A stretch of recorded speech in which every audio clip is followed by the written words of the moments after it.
Эптеп эле баласын бизге берип койсо, биз аны молдо кылып койсок экен да. Туган биринчи атага баланы молдо кылыштан алдын балага мээрим бериш керек. Кыз бала канча жашта жогору медреседе окуса болот? Эс тарткандан баштап. Болгону мектептин билимин кошала кетсин. Шарттарын билсеңиз айта кетсеңиз, Бишкекте жакшы шарттар бар. Медреселер бар, мектепти кошала кеткен. Ошолорго тапшырсаңыз болот. Уул балдарга да кайсы медреседе окуса жакшыраак болот деп эсептейсиз. Уул бала 11-ди бүтсүн, Ислам университетине тапшырса жакшы болот. Анткени контракт менен төлөнө турган жерде светский диплом менен диний дипломду бир алып чыккан мүмкүнчүлүгү бар. Эртең өмүр деген кыска, муну окугандан ди керек деп бир ок менен эки коёнду атсын деген сөз. Анан Сыражынын Дамлан медресеси бар. Дамылда Туркияда өмүрүнө береке берсин. Абдурахим Дамлан медресеси Кыргызстан Кудайга шүгүр. Таш ыргытсаң ошондой жерге тиет да. Ажыкем? Бул аларга токтоп турат, эч токтоп калат да. Сиз айтканыңыздан азыр суроо пайда болуп калды да. Ол жерде бүтүрүп ислам университетин окутугандан кийин улап кетсе жакшы эле дейт. Ошол жөнүндө кандай? Ошол эң туура. 10-11-де окутуңуз, бирок чөйрөсүнө көңүл буруңуз. Ата-эне бала менен ишеним көпүрөсүн куруш керек. Анан убакыт ажыратыш керек.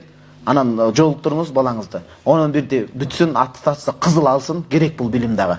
10-11-де бүткөнчө жайкы каникулда муфтияттан өткөн араб курстарын жакшы үйрөнсүн, Ислам университетине тапшырсын, эмне жана контракт төлөп. Сиз аракет кылыңыз, светский диплом менен диний дипломду кош алып кете турган. Анан кайсыл тарамагы чыкса дагы жетишет. Мына мен ниет кылып атам туугандар, 40 жашымача өмүр бою илим алууга, өзгөчө 40 жашка чейин тынбай илим алсам дейм. 40 жашта адамдын акылы толот экен да. О 40 жашка чейин адамда сезим боло берет экен, өдөлдүй болот, башка болот. Пайгамбарлар 40 жашынан бекер берилген эмес. Балаңыз али жаш, мектепти бүтсүн, беркин окусын. 40 жашка чейин билим алуу эмне деген сонун, туурабы?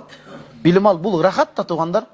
Эртең Кыргызстанга бүтүп келсек деле мен Кудайдан суранып атам. Сөзсүз Кыргызстанда отуруп албай, илим токтоп калбай, илимий деңгээлди өстүрөйүн деп дүйнөнү кыдырып турайын деп атам. Кудайга шүгүр, my sweet wife, аңгылча сүйлөп атам азыр. Мен сүйүктүү келинчегим деп айтып атам. My sweet wife, talking by English, араб тилин, англис тилин эң жакшы сүйлөйт. Мына котормошум бар, дүйнөнү кыдырып жүрө бересиз. Мен арабчаны сүйлөйм, орусча сүйлөсөм, кавказский, дагестанский акцент менен сүйлөп коюшум мүмкүн да. Мой брат депчи. Кудайга шүгүр, жерде калбай, Кыргызстанга келсем да дүйнөнү кыдырып илим ала бермекчимин демекчимин да. Ошол сыяктуу илимдин эртегеси жок туугандар. Илим алыш керек. Акчаңыз барбы? Дүйнөнү кыдырып калыңыз. Мүмкүнчүлүк барбы? Ушундай өлкөңүзгө салым кошо турган болуңуз. Өткөндө 2 күн Алматыга барып келдим, казак бауырлардан Алла разы болсун. Өтө сонун идеяларды алып келдим. Мисалы, буюрса сонун болот. Дагы балдарыбызды Египетке жөнөтсөк сизге кандай болот дейт. Бала ата-энеси менен бирге болмоюнча саргайып калат экен. Анан Умар го азыр мындай жигит болуп барган. Экинчиден барганда мектептин билими да калып калбаш керек, бул керек баары бир. Баары бир керек. Адам дин таза дин да, динди сонун чырайлуу жеткириш керек, туурабы? Мисалы мен сизге 2 примерди келтирейин. Биринчиси,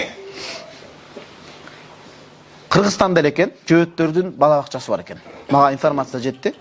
Анан бала бакчасынын киребесине жазып коюптур, бизди Кудай сүйөт деп.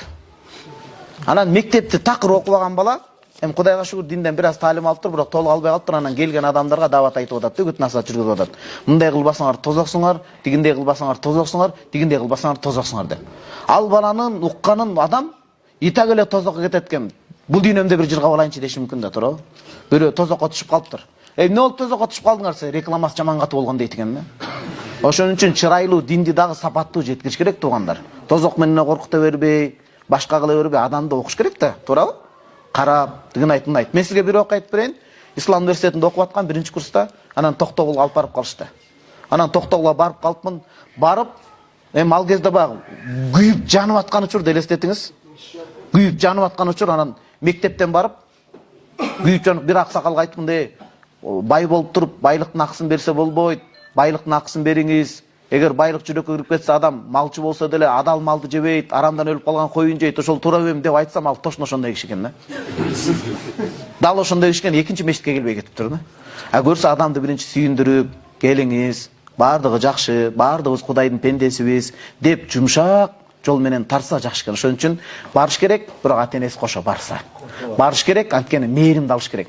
Бала мээримди албай илимди окуп калса, кийин жамбактуу болуп качып калат экен. Умар андай эмес сонун окуду, бирок балага мээрим да керек экен да, туурабы? Мындай да бир нерсени ушул жерден ката айтып коеюн, уруксат бериңиздерчи. Көп ата-энелер балабызды сизге кошолуп окуталы дейт. Карап көрсөң, биринчи ою жакшы, диний илим алып калсын деп атат. Туура ал. Бирок кээ бир ата-энелер ал сөздүн арка жагында ата-энелик жоопкерчиликтен да качып атат да. Эптеп эле баласын бизге берип койсо, биз аны молдо кылып койсок экен да. Туган, биринчи атага баланы молдо кылыштан алдын балага мээрин бериш керек. Биринчи баланы окутуш керек жакшынакай. Кат сабатын жоюш керек. Эртең ал грамотно жазсын жазганда, динди так чекчейип туруп жеткирсин. Ошол тарабын сиз уже түшүндүңүз, кошуп алса сонун болот. Демек, өзүңүз тиги дүйнөнүн 7 керемет бир пирамиданы көргөнчө, алымдар көргөнчө барсаңыз сонун болот. Кудайым берсин. Бул илимден тыюу эмес, муну туура түшүнөлү туугандар.